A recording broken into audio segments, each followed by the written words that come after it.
watching the Palmetto Outdoor Experience. And today, this video is on the PSE Stinger Max. But this one here, when I purchased it, it was the ready to shoot model, and I got it from Sportsman's Guide. But I've upgraded it a lot since then.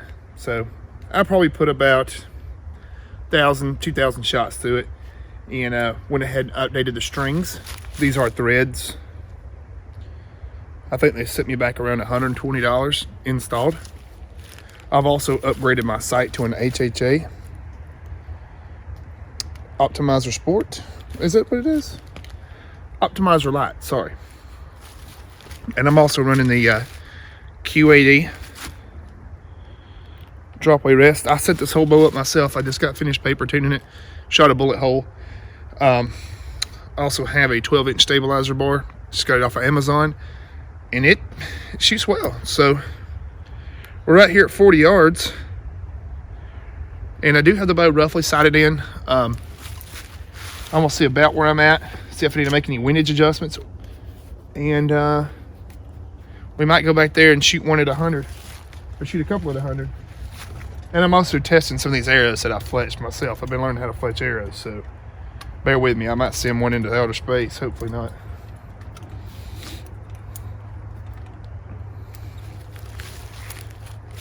I am shooting uphill, so my form's not as good as I'd like. Bow is so stable.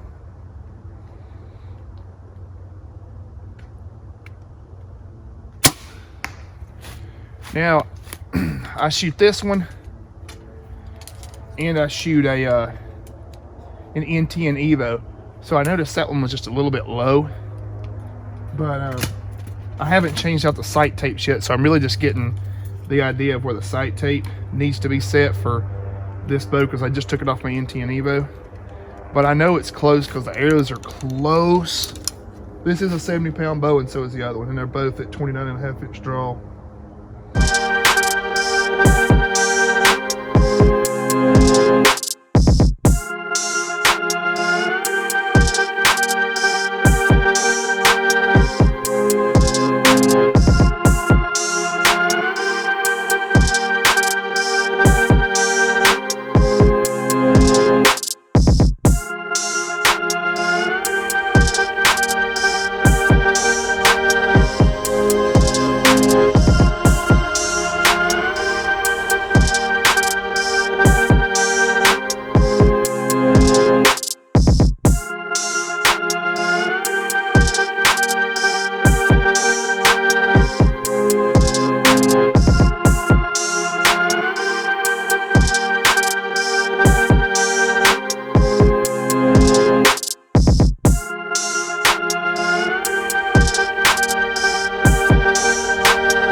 Adjustment here.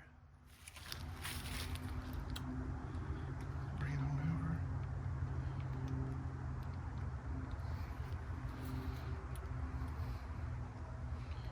I just don't know. Does not look right.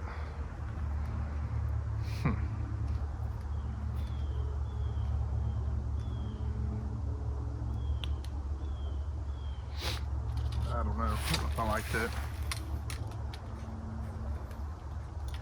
That scope housing's pulled awfully far in. Elevation was a little high too.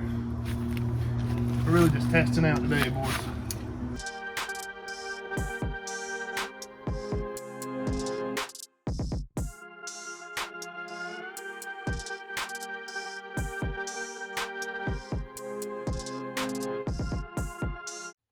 Alright, so we are still just a little bit low, but I'm not going to complain about this group at 40 yard. Still probably needs some more paper tuning. Probably take it out to the bow shop. I mean, I could do it myself. I know my brother can do it too, but I just want to make sure that my Q80 is tied in correctly and is set correctly. But I'm not going to complain about that for 40 yard. And this is practically the second time that I've shot this bow with this brand new setup and tune-up. But I think I'm gonna step back to 100 yard and just see roughly what kind of group I can get. I know where to aim. Blue dot at 80 yard.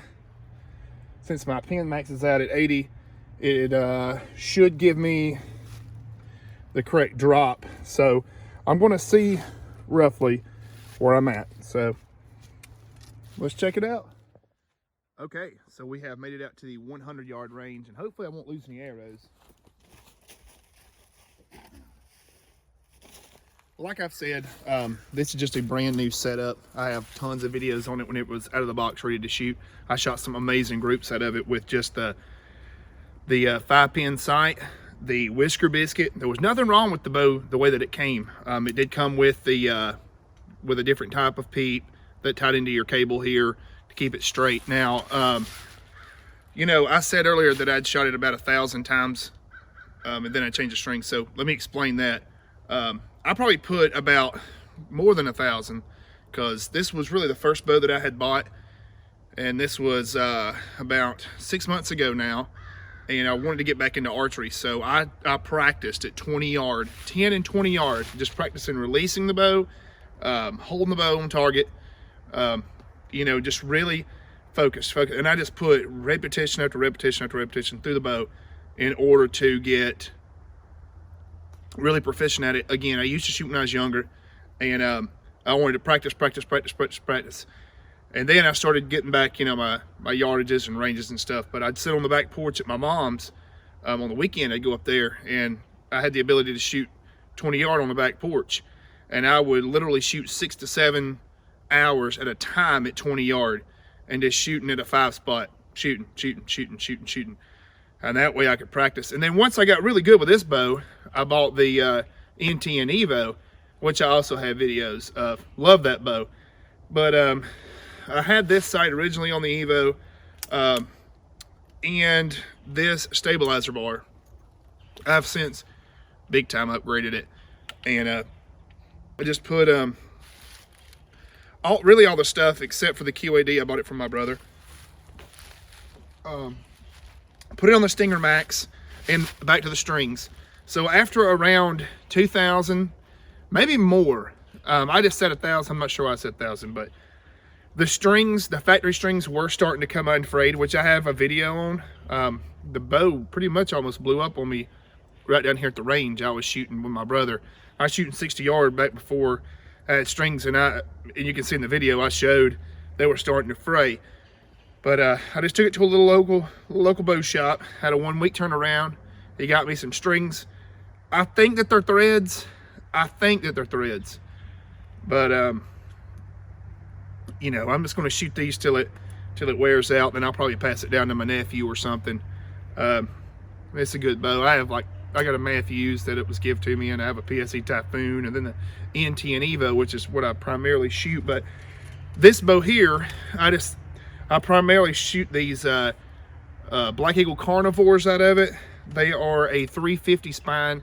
My NT and Evo, I shoot a 300, and that's probably what I'll just tune this bow to, where all of my bows are shooting the same arrows, but I'm not sure yet. I'll probably keep this on a little bit lighter setup. I'm using 125 grain fill point here, and just you know, just out here having fun with it. So you see my sight here, my tape maxes out at 80, but I have another old tape underneath it. And now on my Evo, I'd have to put it all the way up, max it out, and I was shooting around a 540 grain, or yeah, total arrow weight, and I'd have to aim at that blue dot. But now I have a black gold sight on that bow, so I can dial right to 100 yard, and I can put them in the orange or the yellow all day. So enough talking, let's do some shooting. Hopefully I don't make myself look like an idiot and lose an arrow on the first one. But as long as we're still hitting the target, we're going to keep taking shots. So right here is exactly 100 yards. This is the PSE Stinger Max.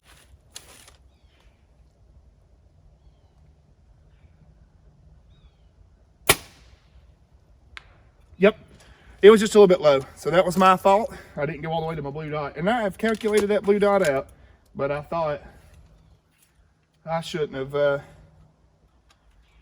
that. The blue dot gives me that extra 20 yard that I need, roughly.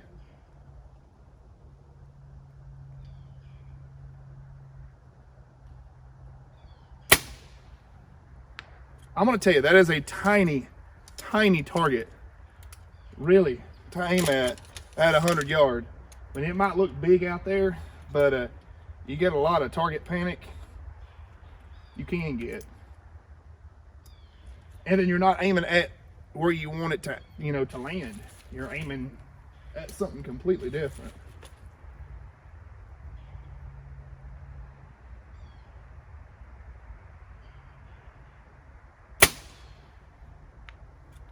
That sounded like it was a little bit, I don't think that actually hit the cardboard backing on the target. I think that hit one of the bales. But yeah, it's not bad to just come out here on a fresh tune-up and let's see what we can do roughly.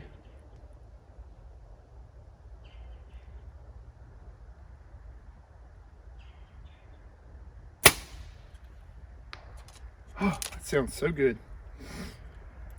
I got to change out the field point on that area.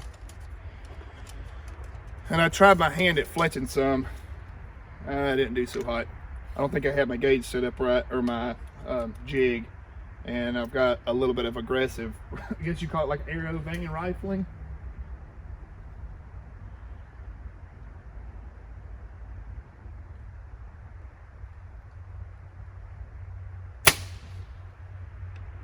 Should have let that one down. Should have let that one down. Oh, it's starting to float. I'm gonna go out there and check them right quick. Not too bad, not too bad. So this is our 100 yard results. The first two shots, I was aiming right here when I should have been here. But I did get a close to an X. That's not bad. And that's not too bad.